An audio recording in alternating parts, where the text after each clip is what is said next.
Muhammad Azhari atau yang akrab disapa dikenal Ahmad Kumis meminta aparat penegak hukum mengusut tuntas dugaan penjualan ratusan hektar lahan milik Kombatan GAM Gerakan Aceh Merdeka di Biren.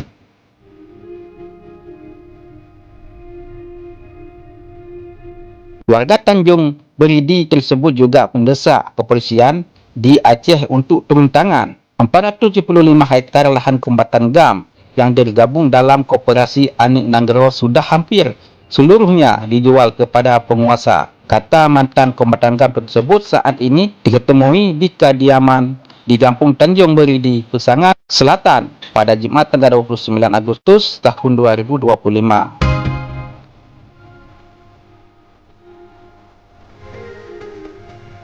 Menurut Ahmad, lahan tersebut awalnya dikelola bersama para mantan kombatan setelah damai tercapai.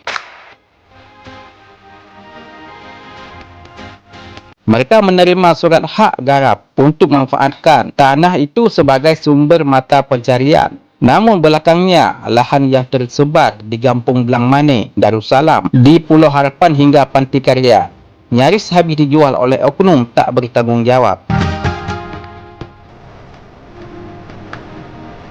Masih ada suratnya, tapi ketika kami larang, mereka bilang tidak ada lagi eks-kombatan yang tersisa, kata Ahmad. Ia menuturkan seharusnya tanah itu dapat dikelola oleh eks-kombatan untuk bertani dan bekerja. Namun kini sebagai besarnya telah dikuasai penguasa swasta.